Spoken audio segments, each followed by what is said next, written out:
Today, we have another very special guest for you. And of course, she's not a guest. She's actually a part of the Barrier Breakers family. We have been expanding and growing here, and we're so excited because we are committed to bringing you guys the opportunity to work with consultants who not only have a wealth of experience in admissions, which Nadia, our guest today, does, but also consultants who understand your lived experiences, who are culturally competent, and who have other identities like being a mom.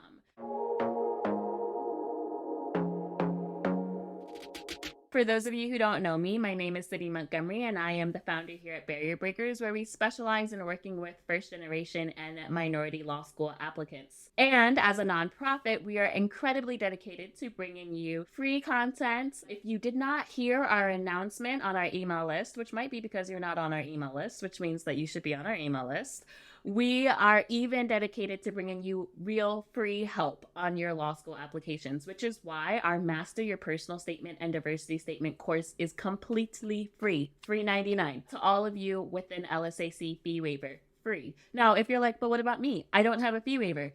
Guys, it's like $19. So we are really committed, and there's still discounts on that, right? We are really committed to making sure that you have everything that you need. This 4-week course will get your life together. Your personal statement, your diversity statement is gonna get it all together. And listen, you guys asked and we heard you. We have brought back essay draft reviews. So if you're like, Sydney, I just want you guys to edit my personal statement. I don't want to go through private consulting. Why would you not want one-on-one attention with us for the entire year? It's fine. It's fine. Some of you really just want your essay draft edited. And we heard you and we've brought it back. We have two phenomenal essay editors, two fantastic Black women who are also pre-law advisors, who are professionals at this, who are here to edit your personal statements and your diversity statements. So if you haven't already looked on our website, /courses, we have all the information that we have there for our course. Like I said, if you have a fee waiver, it's free, and also for our essay editing. But before we get into all of that, why are we actually here? We're here because Nadia Castriota is amazing, and she has joined our team, which honestly for me is nothing short of a blessing. You guys know this is a faith-based company. I have literally been praying for more women of color to join our consulting team, and Nadia is nothing short of an answered prayer. I'm going to tell you a little bit about her, and then we're going to chat with her and learn a little bit more about her background and why she's so passionate about law school admissions. Dr. Nadia Castriota has over 20 years, and 20 years is probably just about as old as some of you. I know who you are. She has nearly 20 years of experience in professional and graduate school admissions and student success. She's previously been the Assistant Director of Admissions and Financial Aid at the Florida International University College of Law. She was the Director of Admissions at Case Western Reserve University College of Law, and most recently the Director of Admissions at St. Thomas University School of Law. Dr. Castriota is originally from New York, and she's going to tell you all about her background, but she most recently relocated to Florida to be closer to her family. Dr. Castriota earned her Bachelor's of Science in Criminal Justice from the Florida International University, her Master's of Science in Criminal Justice and Conflict Resolution from Nova Southeastern University, and she recently completed her PhD in Ethical Leadership at St. Thomas University. So we are so excited to welcome Nadia. Nadia, thank you so much for joining us. Thank you so much for having me and for that amazing intro. I really appreciate having me here so we can talk a little bit about why I love doing what I do. Yes. So why don't we get started with just a little bit more about your background, your heritage, maybe your education, work experience that we haven't already gone over. I was raised by Jamaican parents, but I am multiracial. My dad is from Panama and he's Italian, and my mom is Chinese Jamaican. My parents left Jamaica shortly after they were married and moved to New York for better opportunity. And at the time where we lived in the Bronx, New York, going to public school was a no-go. So my parents, as long as I know, they've always made sacrifices for my sister and for myself to make sure that we had better opportunities or more opportunities. And so they put me in private school from pre-K all the way up to high school. I noticed that when I got to high school and I was going through the college prep process that our guidance counselors at the high school was really disengaged with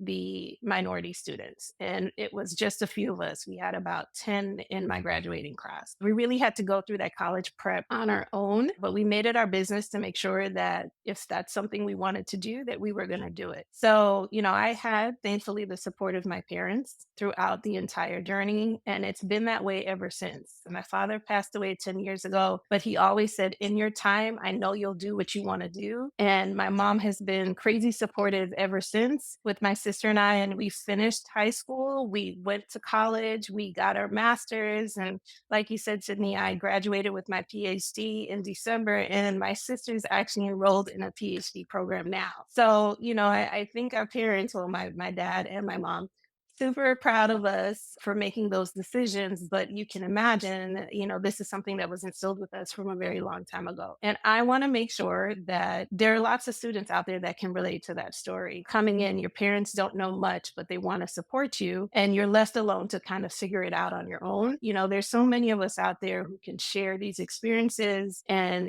make sure that students know they have people out there that can kind of guide them and just walk them through the process. Awesome. And can you tell us a little bit about how you got into law school admissions? I mean, you have been in law school admissions for like 20 years. How did you first get started there? I was born and raised in the Bronx, New York. New Yorkers say that if you don't go to high school in New York, you're not a real New Yorker. So, yes, I did go to high school in New York, but decided after that I wanted to experience something else. And I went to college out of state. I ended up in South Florida. And I think that this is where I realized that we need people who look like us to help us get through a situation. I got to Florida, first day of orientation, walked in and said, "I'm here." I had no idea what I needed to do next. And come to find out that I had no financial aid package, I had no housing, and I was not registered for classes. Literally walked into a blessing. He was the director of housing at the time, a Black man, and he for 2 days made sure that I had everything I needed to start school. And if it wasn't for that man who took his time with me and my mother to make sure that I had my financial aid submitted, to make sure I had a room in the dorms, and to make sure that I was registered for classes, I probably would not have started school that fall. I will tell you from that point on, I made sure to share my journey with other students coming in that was going through the same thing. I was a peer advisor as an undergrad. I was a resident assistant as an undergrad. And even now, I know how important it is, a serious matter. I am called to serve, and that's why I chose to do this. I want to make sure that students understand that they have resources out there, what's available to them, and that they have support. That is the story of how I got into higher ed. And what was the most challenging or some of the most difficult moments that you had? And also some of the most rewarding and enjoyable moments that you had working in law school admissions as an assistant director, assistant dean of admissions? Throughout my tenure, the journey in law school admissions, moving from school to school and learning different cultures and learning about the different institutions, I would say, some of the most challenging things is really that delivering bad news. The process of applying to law school is not easy in any sense. And sometimes, you have to tell them the reality of what is happening. But I think that students are very savvy and they want to know the truth. They want you to keep it 100.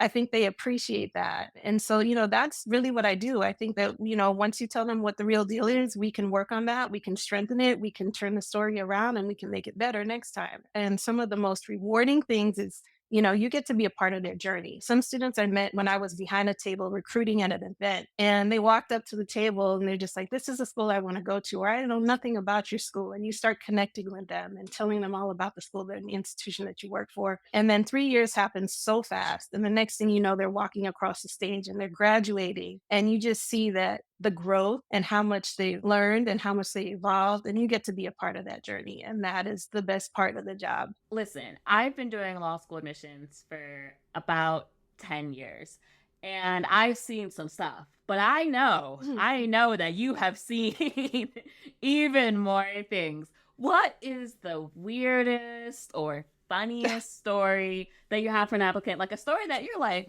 hmm, just to share with our readers, maybe a little bit of a "don't be like this person" story. Oh my goodness, where do I start? No, I'm joking. I have definitely seen some things, but I will say Something that just crazy happened in an application cycle at one of the schools I worked for was that I had two applicants, separate situations that were both on TV applying to the school. The first one was a young man who won Big Brother. I'm not sure if you know that, but the Big Brother series, he was the finalist and won. And then I had a young lady who was on Snap who wanted to come and apply to law school. And it's still possible. People turn their lives around in both cases, right? And it's just funny that I had both ends of the spectrum, one who was a celebrity, the other one still on TV. But I appreciate that she had a passion and that she wanted to come back to law school. There was a young man who wrote his personal statement. The entire personal statement was about the challenges he went through because he had to get to a bathroom as soon as possible. And so he showed us in his personal statement how he, faced adversity going through crowds and having to lock bathrooms and whatnot. And how did he get in? Eventually, he had to use the women's bathroom at a casino, but that was the closest one. And why do I remember that? Because it was just crazy. It was a crazy personal statement. Speaking about students, a lot of our students are older applicants, some with kids and families. As a mom of two yourself, what advice do you have for aspiring moms who are applying to law school? Tomorrow is always a new day. That's number one. And number two is give yourself grace. Those would be my two pieces of advice. Things happen every day, but when you wake up and you put your feet on the ground, it is a blessing to be awake and to start over. And I think we need to recognize that more often, that we have a second chance. And if it's something you want to get done, you can do it. Go be great. The other part is so many things happen during the day. And I think as moms, we really come down hard on ourselves. And so I've learned something that I have to also keep reminding myself is just give yourself grace. It is okay. Things happen and you will bounce back. Now, you mentioned that you just finished your PhD in December. Congratulations. What was it like for you with two kids studying in graduate school? I know being, PhD is different from law school, but if you could just share a little bit with, those that are listening that are thinking, my God, can I do this? I don't know how. Like, when am I going to have time? The kids need this. My husband needs this, or my wife needs this, or when am I going to have time to study? When am I going to have time to do all those things? Can you just share a little bit about your experience being a mom in graduate school? Of course. So, two things. I think being a little bit older, you look at school with different eyes, with fresh eyes. And then the other thing is that being a mom, you just learn how to multitask. You got to get all types of things done throughout the day. And so, you prioritize and you know what needs to be done and you get it done. They say kids are resilient, moms are resilient. Like we make it happen. Like I said before, give yourself grace, try to balance things out, and you can do it. I know you can. And the same thing with me. During my 3 years, I actually, with the class that started that time in law school, I mentioned to them that I was also going through my PhD. And so we checked on each other. I had students checking on me. I was checking on them. We were going through the process together. They thought I was crazy. I thought they were crazy. No, I'm joking. But we had a good time checking on each other, making sure that we had deadlines. Sometimes they would see me in the office late writing. I would go join them in the library to do the same thing. But it was a choice. When the time is right, the time is right. I started in 2015 and then I found out I was pregnant with my daughter. And of course, I thought I could do both of them at that time. With a newborn, I had to make a decision that I had to take a break. I couldn't do it, and that was okay. But I knew when it was the right time to go back. And I did it. And you just take it day by day. You make plans and you figure out a way to incorporate the things that you want to do. And school was the thing I wanted to do. I wanted to finish that PhD program. That is so incredibly inspiring. I don't have kids yet. Someday, but I don't have any kids yet. But, I often think about like, bruh, I'm taking care of myself right now. And that feels like a lot. So I always give it to moms. But we serve a lot of moms here at Barrier Breakers. Single moms, married moms, stay-at-home moms, working moms, veteran moms, military moms, all kinds of moms. And dads. We serve dads too. Not to make y'all feel left out, but we really want to make sure that this is a place where we journey alongside all of our students, no matter their backgrounds or their circumstances. But it's not even like no matter their circumstances. It's like we also want to journey along them with their circumstances, right? Absolutely. And with all of the people that make up their family and their support system, because you can't really divorce yourself. Like you're not like, okay, I'm a mom sometimes, and like sometimes I'm not a mom. Like you're always a parent, I think. from someone with no kids. I say, I think that you're always a parent, and we want to make sure that we're supporting the full person here at Barrier Breakers. So thank you for that. I want to ask a little bit about the shift. So we've talked about your really long career in higher ed, and now you're making the shift into independent consulting, Mhm. working with students in private consulting here at Barrier Breakers. I mean, we're a nonprofit, but it's still a shift. Talk to me a little bit about what made you excited about the opportunity to work with students in this capacity. So I'm so excited. The reason is because when you work for an institution, obviously there are some restrictions. You are working for that institution. You are there to recruit for that institution. But working as a consultant, I can combine, my passion and like I said, I feel like I'm called to serve. This is what I'm supposed to do. And I'm in the place where I'm supposed to be. And in this place, I have a little bit of power and freedom to really work with the students and take them through that journey, without the restriction of talking about one particular school, really making sure that the student gets to the school that's the perfect fit for them. We're incredibly happy that you have made that decision, that you've decided to join the side of the fence. And I know that our students are so blessed and so lucky to get to work with you and get to benefit not just from your experience and your expertise, but also you as a person. Someone that I feel like really embodies the values that we have here at Barrier Breakers: holistic support and mentorship and guidance, and really seeing the whole person and understanding their background. So we are just very, very blessed. If there was one piece of advice that you could give applicants, it's October, students are thinking about a whole bunch of things. Some students are done, some students are just finishing. Everyone has some level of stress. What is one piece of advice that you could give students about the admissions process? We understand the process is a challenging one. It is not easy at all. And it's a long process. But just know that you have people that are out there that want to support you and hold your hand and be a part of, your bubble that you turn to when you need something. Recognize those people and use them. Find out, ask questions. Don't be afraid to ask questions and ask them, what are the resources that I have? What type of services do you have? Or what type of support can I get at particular law schools? Because we want to share that with you. We want you to know those things. And I get it that sometimes when you don't have people in your corner or you just don't know the questions to ask, that it's hard or embarrassing. But if law school is something that you really want to do, just go for it. Put yourself out there, be vulnerable. And it's okay because you have people that really want to support you through the journey. That is so very true. I think one of the biggest things that I learned, I mean, I was the first person in my family to go to law school, and I quickly learned that if I was going to get anywhere, and I feel the same way even now as a business owner, if I'm going to get anywhere, I'm going to need support. I don't have a silver spoon, or, I wasn't raised with a silver spoon or the safety net to fall back on. And I rely on the support of others and mentors and guidance to help me through. And I think that's exactly the same thing for our students. Before we end, I want to know, when you're not guiding students through the law school process, when you're not talking about higher ed, what do you like to do in your free time? How do you recharge? How do you re energize yourself? What kinds of things do you like to do? A good nap always works.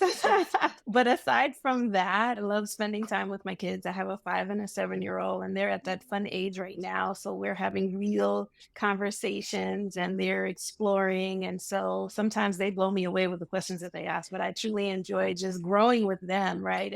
And seeing the world in their eyes. It's amazing. So I enjoy being a mom, but I'm a foodie too. I like to try new places and I love to travel, which is a good thing because in this industry we travel. And then my guilty pleasure is always shopping. I'm sorry I said that out loud, but it's true. I also love specifically Amazon. They have all my Yeah, money. that part. Well, Nadia, this has been so amazing. Is there anything else you want to tell students, anything we didn't cover, or listeners, whether they're applicants or current students, about you or your work here at Barrier Breakers? Yeah, I just, I'm so happy to be here. I am grateful for the opportunity, and I don't take being in this position lightly at all. It is an honor and a privilege to work with barrier breakers, who the mission is to actually work with students, BIPOC students, and minority students and underrepresented students. And like I said, that is a serious matter. And truly, it is the work that I love to do. It's the work that we love to do. And I think that students, I'm so happy when they come to us, they sign up, even if it's just to find out more about the program, because there's so many things out there for them. And I wish that we can just get to them, get to more of them, and share these things with them, because it is so important for them to know that it's out there and help them within their journey, just grow in their journey. You could not have said it better. I absolutely agree. And I'm also going to take this opportunity to remind everyone that we love your questions. If you have questions, you can always submit them to bit.ly/break into law school. Make sure that you are sharing this video with a friend, because sharing is caring. Like and subscribe, follow, rate, and review. And then, like I said, we are a nonprofit. So if you want to continue to support our work, you can always find out more at barrier-breakers/donors. And we are on the road. We are going to be in New York with some happy hour events in Boston. So hit us up. You know how to find us. Follow us on Instagram, and make sure that we get an opportunity to meet with you and meet you in your journey wherever you may be. So guys, thank you, thank you, thank you. Nadia, thank you again. This was Thank you for amazing. having me. Such a pleasure. You will be seeing more of Nadia. You can work with Nadia. She's here, and we are so thankful for her. And we will see you guys very soon. Take care, guys.